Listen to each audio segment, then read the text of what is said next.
महिला सशक्तिकरण को समर्पित एक भव्य समारोह में जनप्रतिनिधियों की मौजूदगी में अलग अलग क्षेत्रों में उत्कृष्ट कार्य करने वाली महिलाओं को सम्मानित किया गया। भारत की संस्कृति में मातृशक्ति को सर्वोपरि स्थान प्राप्त है और आज प्रदेश की 47% से अधिक स्टार्टअप्स में महिलाओं की भागीदारी ये साबित करती है कि बेटियां अब जॉब सीकर नहीं जॉब क्रिएटर बन रही हैं। सरकार की लाडली बहना और स्वयं सहायता समूह जैसी योजना को महिलाओं की आर्थिक स्वावलंबन की बड़ी ताकत बताते हुए सभी सम्मानित प्रतिभागियों का स्वागत और अभिनंदन किया गया। कार्यक्रम में पैरा ओलंपिक में उत्कृष्ट प्रदर्शन करने वाली प्रतिभाओं को राष्ट्रपति पुरस्कार प्राप्त महिलाओं को भी विशेष रूप से सम्मानित किया गया। भारत के अंदर एक प्रधानमंत्री के दृष्टिकोण से सकारात्मक ऊर्जा की धारा का प्रभाव प्रारंभ किया। जीवन के अलग अलग क्षेत्रों में इतना बड़ा देश और इतनी विविधता में मन की बात के माध्यम से वो लघु भारत अपने सामने उपस्थित कर देते। उत्तर दक्षिण पूर्व पश्चिम भारत के विविध प्रांतों में क्या क्या चल रहा है और क्या क्या चलना चाहिए, किन किन बातों से प्रेरणा लेना चाहिए, भविष्य के कौन से जवाबदारी वाले विषय सामने आ सकते हैं और उनमें हमारी भूमिका क्या होगी। इतना अच्छा लगता है कि क्रिकेट खेलने वाले बच्चे भी संस्कृत भाषा देव भाषा के माध्यम से वो अपने भाव का अभिव्यक्ति और भाषा का उपयोग कर रहे हैं। न केवल क्रिकेट, संस्कृत में गीत भी तो देव भाषा को बढ़ाने का मुद्दा हो। कॉफी के उत्पादन से लेकर कॉफी के टेस्ट तक हमारे क्षेत्र के प्रत्येक विषय को लेकर माननीय मोदी जी हर बार मन की बात में वो सारे प्रेरक प्रसंगों को सामने रखते हुए वंदे मातरम की बात करके उनने हमको प्रेरित किया, जिसके बलबूते पर एक शब्द में देश की आजादी की ललक 150 साल पहले बंकिम चंद्र चट्टोपाध्याय जी के माध्यम से, और ये तो हम सबको भी पहली बार जानकारी आई है। गुरुदेव रविंद्रनाथ टैगोर ने अपने स्वर से उसको गायन भी करके ये अद्वितीय उपलब्धि हम सबके सामने दी थी।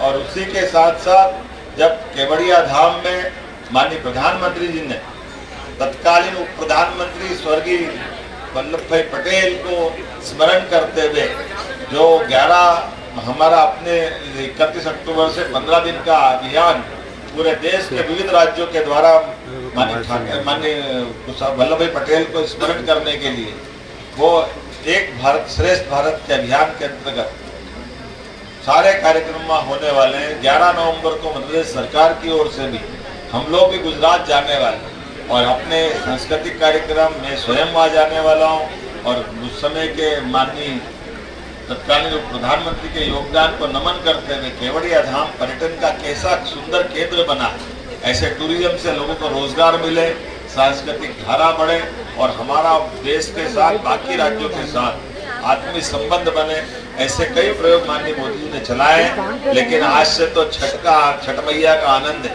बिहार सहित पूरा देश हमारे ये त्योहार दिवाली के बाद कितने प्रकार से आनंद देते हैं, इसका एहसास होता है।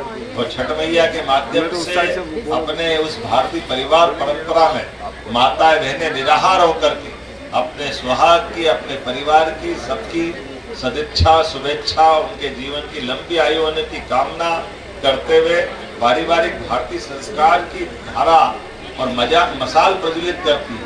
मेरी अपनी ओर से छठ पर्व के इस अवसर पर भी सभी को बधाई, बहुत बहुत धन्यवाद। और ये स्कूल के मुझे ये मालूम बाद में पड़ा, आने का मेरे पहले तय हो गया था। रघुवंशी जी ने एक खास बात बताई, मुझे नहीं मालूम था कि ये पटवाजी के जमाने से, जोशी जी पटवाजी के जमाने से, कि जहाँ भोपाल में ये ऐसा जगह है जहाँ हर एक मुख्यमंत्री अपनी उपस्थिति दर्ज कराता है।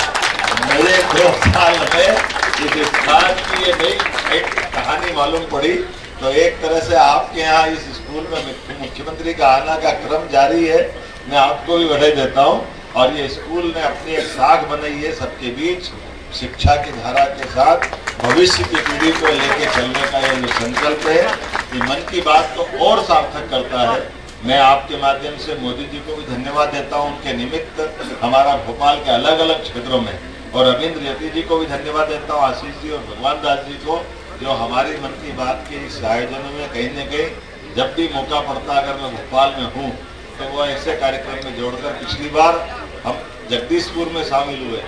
जगदीशपुर ये अद्भुत स्थान, भोपाल की पूर्व राजधानी भोपाल रियासत, वो जगदीशपुर है, तत्कालीन समय में इस्लामपुर कहते थे। लेकिन अद्भुत बनावा है वहाँ का टूरिज्म और हेरिटेज, वाकई हम सबको आकर्षित करता है। अगली बार कभी मौका मिले तो आप भी सब जरूर जाइएगा। एक दो जानकारी आपको जरूर देना चाहूँगा। 1 नवंबर को हमारा मध्य प्रदेश का स्थापना दिवस है और इस बार 1 नवंबर पर जुबिन नौटियाल का भी एक कार्यक्रम हम करने वाले लाल परेड ग्राउंड पे, और उससे बढ़कर सम्राट विक्रमादित्य का महानाट्य का मंचन भी भोपाल में होने वाला है 2 और 3 नवंबर को। वाकई वो अद्भुत 2000 साल पुराना सम्राट विक्रमादित्य का काल, जब अपने देश के अंदर भारत में यहाँ से लगा करके अफगानिस्तान के आगे हिंदू पुस्तक पूरा भारत शकों के आगोश में विदेशी आक्रांताओं ने हमारे देश को गुलाम बना लिया, लेकिन अपने मध्य प्रदेश से विक्रमादित्य ने आज़ादी की ललक और आज़ादी की लड़ाई प्रारंभ की।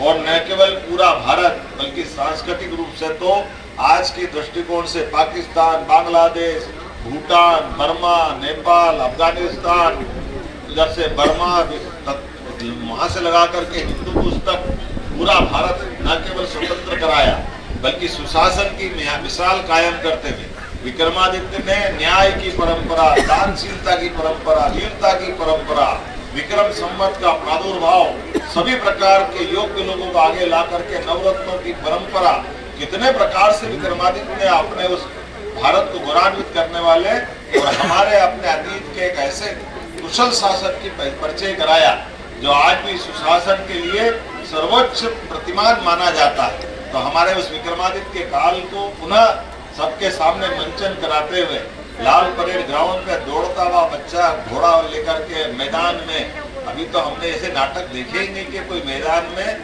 प्रत्यक्ष घोड़ा लेकर के दौड़ता हुआ है और सामने आमने सामने का युद्ध हो, तलवारें चल रही है, भाले, हाथी, घोड़े, ऊंट सब मैदान में आकर, और रथ से महारानी उतर रही है। कई अलग अलग प्रकार के 5 मंचों पे जब नाटक होता है तो ऐसा लगता है इधर देखो, इधर देखो, इधर देखो, ऐसा मंच इतना बड़ा भारी जो आमतौर पर 25-50 फीट के मंच पे हमको देखने की आदत होती है। भोपाल में वो उस युग को पुनः जीवंत करने का प्रयास करेंगे जब विक्रमादित्य के जन्म से लेकर के राज्यरोहण तक की उनकी सारी गाथाओं को एक बार फिर अपनी आंखों के सामने देखने का यह अद्वितीय मौका है। आइए हम सब 1, 2, 3 तारीख के तीनों प्रदेश स्तरीय कार्यक्रम में सब शामिल हो।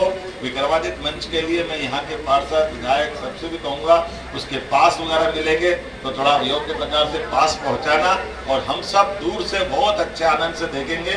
पास नाम है लेकिन आनंद सबको लेना है, हम सब मिल करके उस आनंद में शामिल होंगे। निमंत्रण देते हुए मेरी बात समाप्त करता हूँ।